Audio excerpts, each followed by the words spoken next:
So in the case of glycolysis हमने देखा glucose will get convert into pyruvate and this pyruvate is also called as pyruvic acid. So conversion of glucose into pyruvate is called as glycolysis.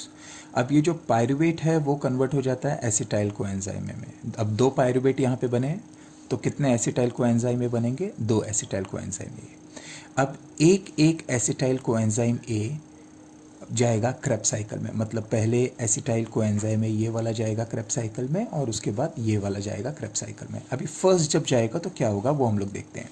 अब ये जो cycle है Krebs cycle ये occur होता है mitochondria के अंदर. अब माइटोकॉन्ड्रिया के अंदर ऑलरेडी एक मॉलिक्यूल प्रेजेंट है जिसका नाम है ऑक्सेलो एसिटिक एसिड. और ऑक्सेलो एसिटिक एसिड 4 कार्बन मॉलिक्यूल से बनता है. So it is a 4 carbon molecule.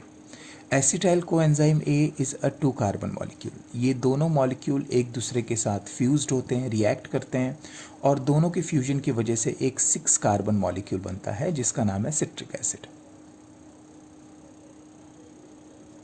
सो कभी कभी क्वेश्चन ऐसा पूछा जाता है why this Krebs cycle is also known as citric acid cycle.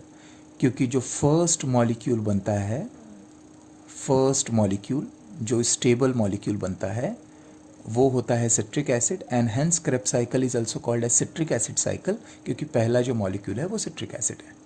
Now ये जो सिट्रिक एसिड साइकिल है इसका डिहाइड्रेशन होता है,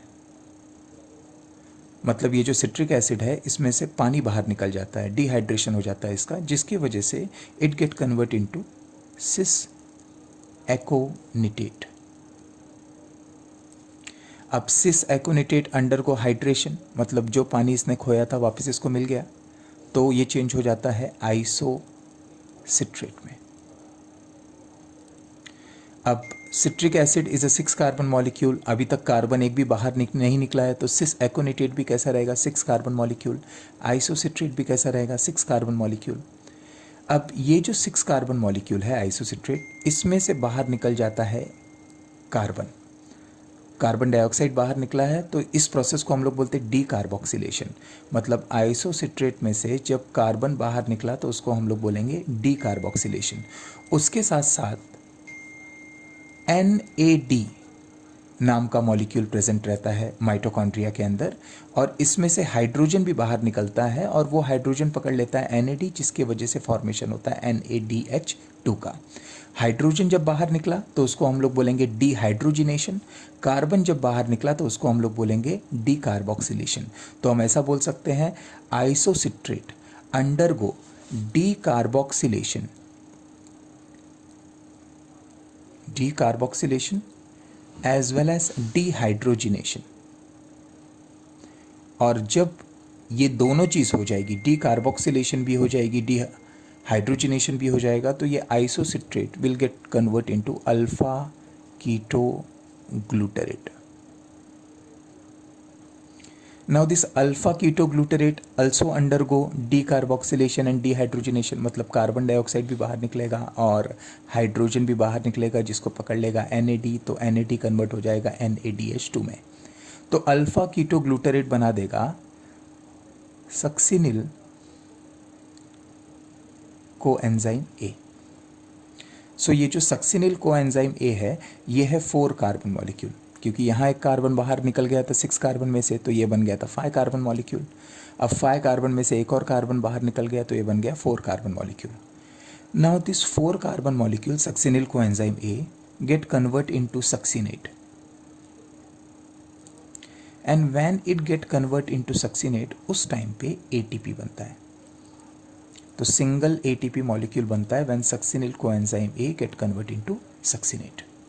now this succinate will get changed into fumarate. बहुत सारे नेमिंग्स है इसके अंदर तो आपको बार बार प्रैक्टिस करना पड़ेगा साइकिल का. Succinate will get change into fumarate और जब ये होता है तो उस टाइम पे सिर्फ डीहाइड्रोजिनेशन होता है और इसमें से जो हाइड्रोजन बाहर निकल रहा है उसको पकड़ता है FAD जिसकी वजह से बन जाता है FADH2. उसके बाद फ्यूमरेट के अंदर हाइड्रेशन होता है, वाटर मॉलिक्यूल आके इसके साथ कंबाइन होता है जिसकी वजह से बन जाता है मैलेट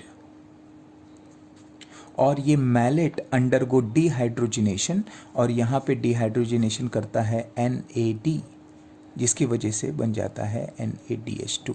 तो मैलेट अंडरगो डिहाइड्रोजिनेशन, जिसकी वजह से फॉर्मेशन हो जाता है ऑक्सैलोएसिटिक एसिड का। फिर नेक्स्ट टाइम ये एसिटाइल कोएंजाइम में आएगा और यही सेम साइकिल रिपीट होगा। मतलब जब एक एसिटाइल कोएंजाइम एक क्रेब्स साइकिल के अंदर आता है तो हमको एक NADH2, 2 NADH2, 3 NADH2 दिखते हैं।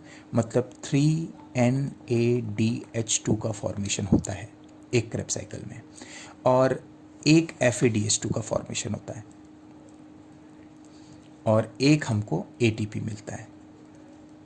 अब हमने ऑलरेडी प्रीवियस लेक्चर में पढ़ा कि एक NADH2 के पास पावर होता है 3 ATP बनाने का, मतलब 3 NADH2 के पास पावर होगा 9 ATP बनाने का। एक FADH2 के पास पावर होता है 2 ATP बनाने का, तो यहाँ बन गया 2 ATP, और एक ATP तो ऑलरेडी है, ये तीनों को हम कंबाइन करेंगे तो ये बन गया 12 ATP, 12 ATP। इसी तरीके से जब दूसरा एसिटाइल कोएंजाइम आएगा तो वो भी बना देगा 12 ATP, मतलब टोटल एक ग्लूकोज बना देगा 24 ATP क्रेब्स साइकिल के अंदर। ऑलरेडी हमने पढ़ा था दैट ग्लाइकोलिसिस के टाइम पे बनता है 8 ATP, एसिटाइलेशन के टाइम पे बनता है 6 ATP, और क्रेब्स साइकिल के टाइम पे 12 + 12 24 ATP, मतलब 8 + 6 + 24। टोटल एरोबिक रेस्पिरेशन में किस तरीके से 38 ATP बनते हैं उसका हमने डिटेल इन्फॉर्मेशन देख लिया।